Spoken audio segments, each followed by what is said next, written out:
Bonjour à toutes et à tous les amis, j'espère que vous vous portez bien. Je suis Gilles Mansillon, artiste et spiritualiste. Je vous remercie de vous abonner si vous êtes nouveau sur la chaîne. Je vous remercie de continuer à nous soutenir ici pour vos dons également. Je vais discuter de quelques idées, quelques points de vue. Il y a des choses qui sont très personnelles, c'est-à-dire qu'on est tous pareils, mais on est tous différents. Donc prenez vraiment que ce qui est relatif à votre expérience. Je vais discuter de différentes idées sur le principe de la voie spirituelle. La première, c'est que il y a 144 000 euh, maîtres ascensionnés, disons, qui doivent être activés pleinement. Hein. On a prévu ça. Et comprendre que c'est grâce à nous, les millions de travailleurs de lumière qui se sont incarnés sur cette Terre, qui ont rendu possible l'ascension, parce que sinon la Terre aurait été détruite. Le quota de conscience aurait été inférieur il aurait été soumis à la possibilité d'une destruction totale. Mais vu qu'on s'est tous incarnés, on est au-dessus de ça, et donc il ne peut pas y avoir cette grande Armageddon qu'ils avaient prévu. Il faut comprendre que l'amour de Dieu est éternel et tout le monde en mérite et tout le monde le reçoit, peut le recevoir ou quand il va continuer à le recevoir. Cela dit, l'ascension, c'est vraiment au mérite. Hein. Il faut vraiment pouvoir, c'est vraiment ce que l'on donne, on le reçoit. Hein. On peut pas, c'est pas quelque chose qui tombe par hasard. Hein. Mais enfin, tout le monde mérite cet amour de Dieu et c'est quelque chose qui est acquis.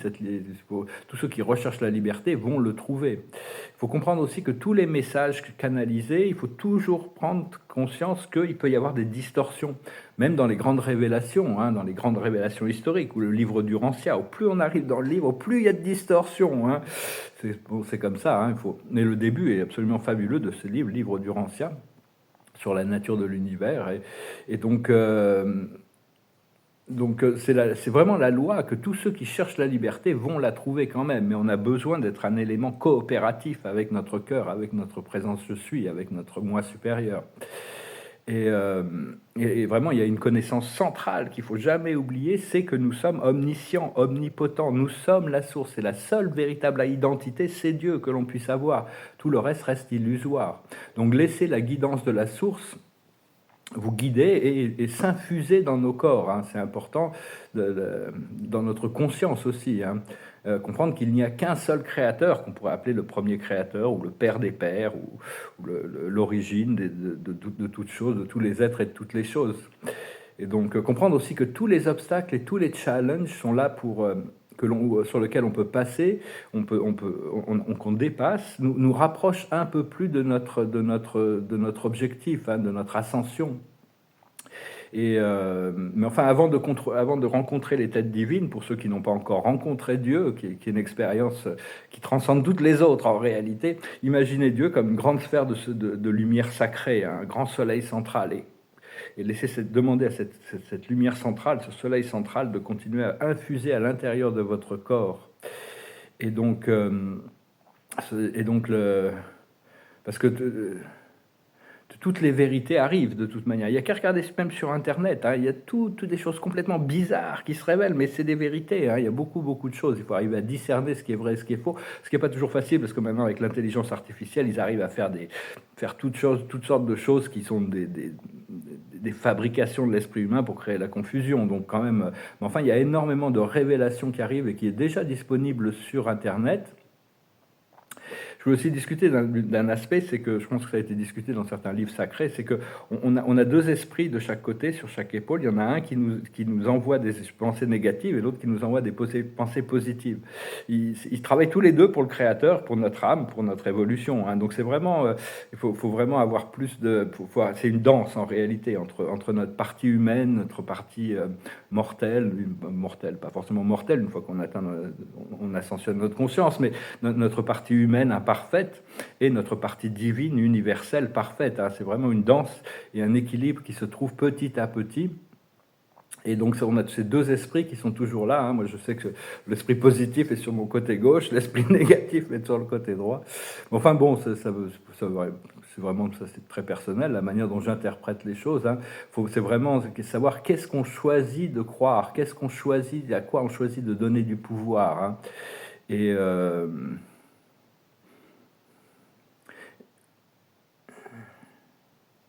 parce que c'est important de choisir cette ascension, de choisir l'élévation de notre conscience, mais c'est pas facile parce qu'on ne sait pas exactement ce que c'est, on ne sait pas exactement où on va arriver. Mais bon, on sent qu'il y a quelque chose, on recherche quelque chose de plus, hein. Mais enfin, il y en a.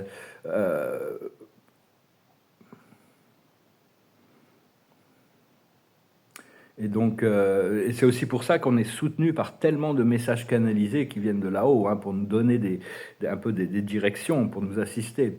Et donc, bon, personnellement, bon, maintenant, ça y est, j'ai une vision assez claire de ce que c'est mon ascension, hein, par rapport à mon projet et ma mission terrestre, ma mission sur Terre.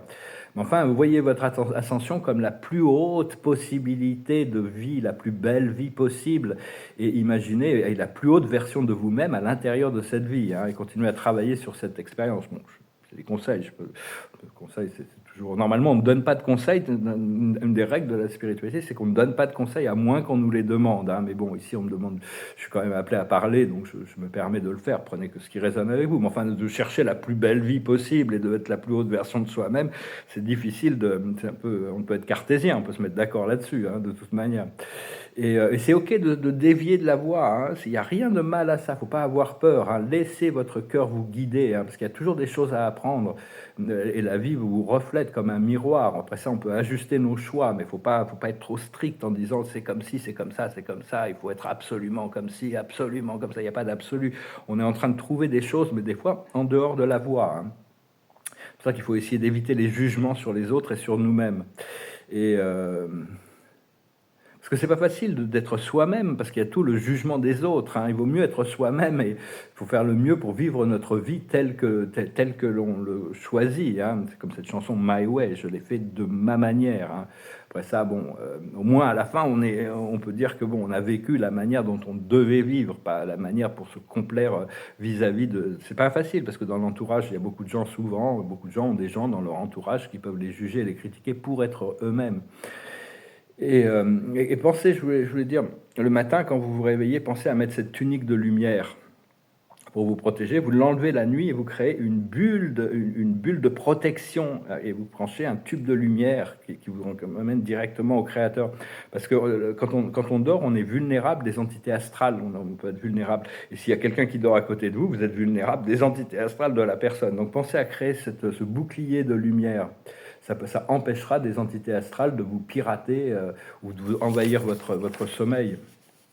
Je voulais parler aussi brièvement de Halloween, hein. C'est vraiment...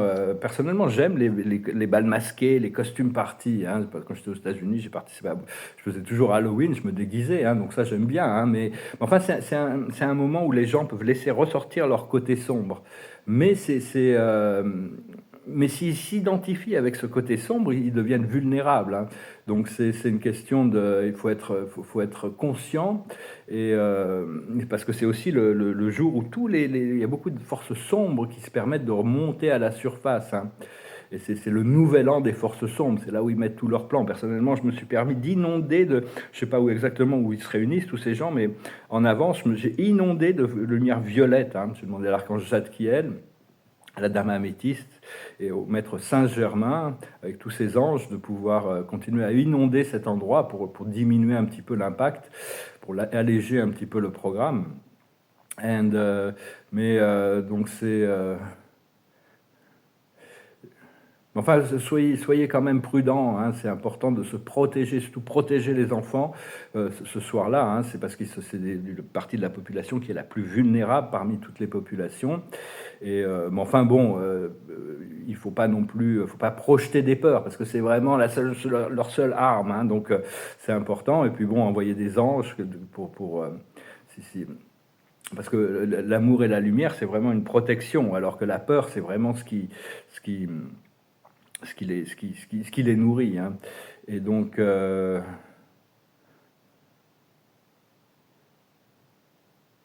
et demander, c'est important aussi de demander au monde spirituel, de demander aux anges, de demander aux archanges, de demander aux maîtres ascensionnés, de faire des requêtes, parce qu'ils ont des pouvoirs d'agir en notre nom, mais ils sont limités par la loi, parce que notre libre arbitre. Donc au fur et à mesure qu'on leur demande, on ouvre des portes qui leur permettent d'accéder et d'agir en notre nom, hein.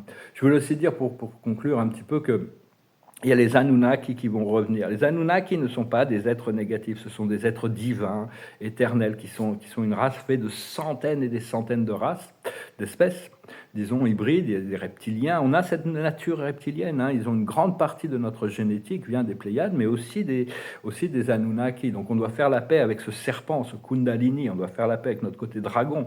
Personnellement, je suis dragon, ascendant dragon, hein, puis on doit faire la paix avec ce côté reptilien aussi, parce que ce sont des êtres absolument extraordinaires. Ils vont revenir pour partager avec nous. Hein. C'est pas on ne doit pas avoir peur d'eux et on ne doit pas les vénérer non plus. Hein, ça c'est clair. Mais bon, il faut comprendre que c'est une grande partie de notre génétique, hein, quand même. Et le problème de la négativité par rapport à tout ça, c'est parce qu'il y a eu des guerres entre eux, hein, des factions qui se sont rebellées. Il y a eu toutes sortes de mix-up, de factions inférieures qui ont pris le contrôle sur Terre et tout ça, qui sont mêlées avec toutes sortes d'autres factions négatives. Et donc, enfin, tout ça, ça va se révéler, ça va se résoudre, hein, dans son temps. Et donc voilà les amis, je vous remercie infiniment pour vos dons, je vous remercie infiniment de soutenir la chaîne. Je vais tirer quelques cartes pour finir, puis chanter une chanson. Cette chanson, je n'étais pas obligé, je vais expliquer un peu pourquoi je vais la chanter, c'est un peu personnel, mais l'observateur de la journée, c'est garder l'équilibre, la balance, c'est-à-dire de rester juste, de rester droit, rester transparent. La plus haute sagesse, c'est rien ne vaut son chez-soi. On doit faire tout pour trouver le bien-être dans notre corps, le bien-être dans notre environnement et le bien-être dans notre vie. Imaginez cette vie idéale, déjà, pour toute la planète, éventuellement. Ce qu'il faut comprendre, c'est les âmes sœurs. J'ai eu une grosse transformation là sur mes programmes d'âme. Ce qu'il faut faire, c'est continuer à comprendre qu'on est dans une zone tampon. On n'a pas encore clarifié tous les aspects des choses, donc on est dans une zone tampon, on ne peut pas tout savoir. Donc il faut accepter cette zone tampon, hein. Il faut accepter qu'on a un pied dans la lumière. Éventuellement, il va falloir complètement passer dans la lumière. Et l'aboutissant, c'est l'observateur silencieux. C'est l'observateur, la neutralité divine. On va pouvoir arriver à ce point d'équilibre. Je vais tirer une carte avec la cache. Je vais essayer de me risquer dans une chanson que j'ai jamais chantée. C'est une belle chanson. Ah, ouais, bon, quand même, hein, c'est l'observateur de la journée, c'est le pardon. Il faut se pardonner à soi-même et pardonner aux autres, hein, de toute manière. Et donc, oui, parce que moi, j'ai une connexion d'âme, j'en ai un peu parlé, c'est vraiment quelqu'un... Le truc, c'est que c'est une jeune femme qui est extrêmement courtisée par des centaines d'hommes riches, c'est la princesse, elle est tout le temps... je lui offre des bijoux, toutes sortes de choses, on lui envoie des jets privés. Moi, je peux pas vraiment lui offrir ça, mais nos âmes sont emmêlées. Et ce matin, je me suis réveillé, elle était dans une situation... Enfin, comme toujours, dans une situation très intime, et j'ai appelé le Saint-Esprit, et le Saint-Esprit l'a complètement enlevé de ma vie, hein, parce que c'est comme ça. Mais c'est pas vraiment c'est pas un être humain normal, c'est une personne extraordinaire en réalité, et c'est une rivière d'énergie. Et donc cette chanson correspond un petit peu, je parlais de ça parce que c'est cette chanson qui me passait par la tête, qui parle d'une rivière, hein. Donc c'est une chanson que ça goes like this. Les colombes qui chantent. Ouais, je vous entends. Ma petite est comme l'eau, elle est comme l'eau vive, elle court comme un ruisseau que des enfants poursuivent. Courez, courez, vite si vous le pouvez. Jamais, jamais, vous ne la rattraperez. Lorsque chantent les pipeaux, lorsque danse l'eau vive, elle mène mes troupeaux au pays des olives. Venez, venez, mes chevreaux, mes agnelets, dans le laurier, le thym et le serpolet. Un jour que sous les roseaux sommeillait mon eau vive, vinrent les gares du hameau pour l'emmener captive. Fermez, fermez votre cage à double clé. Entre vos doigts, l'eau vive s'envolera. Comme les petits bateaux emportés par l'eau vive, dans ses yeux les jouvenceaux voguent à la dérive. L'eau vive n'est pas encore à marier. Pourtant, un matin nouveau, à l'aube, mon eau vive viendra battre son trousseau aux cailloux de la rive. Pleurez, pleurez, si je demeure esselé. Le ruisselet au large s'en est allé. Ah, je m'excuse, j'ai oublié un petit vers là parce que il était pas. Je cherchais les paroles, il n'était pas dans les paroles. Mais quand j'ai écouté la chanson, il a fallu que je le rajoute. Donc j'ai pris une note, c'est voguez, voguez. Demain vous accosterez. C'est très très belle chanson. Donc voilà, les amis. Dans l'instant, j'ai un peu plus de paix, hein, même si bon, ça va perdre. L'Obs, je lui pardonne de toute manière, c'est sa vie. Je ne peux pas lui en vouloir, je n'ai pas grand-chose à lui offrir dans les temps présents de toute manière. Hein, donc c'est juste que bon, cette connexion est tellement puissante depuis quelques années. Je dois partager toutes ces expériences et c'est très très dur, très lourd. L'observateur de la journée, c'est la libération qui arrive. Hein, ça va être très très beau, très puissant. Mais ce qu'il faut comprendre, c'est la destinée. On se prépare à la liberté, à vraiment quelque chose d'extraordinaire. Ce qu'il faut comprendre, c'est la lumière. Tout ça, il y a toujours des raisons pour tout. Hein. Et ce qu'il faut faire, c'est l'équilibre, la balance. Garder l'équilibre sur les choses. Et l'aboutissant, c'est la protection. Tout est protégé. Tout ce qui est sacré, tout ce qui est divin, tout ce qui est les programmes de notre âme, tout le monde est protégé à la hauteur de l'expérience que l'on doit avoir. On doit pouvoir se permettre d'avoir des expériences quand même ici. On est là. Tout ça n'est que temporaire. On ne fait que passer par ici. Hein. Donc voilà, les amis, j'espère que ce message aura été intéressant pour vous tous. Je vous remercie pour vous. J'espère que vous passerez une bonne journée. Je vous remercie. Au revoir. Salut. Namasté.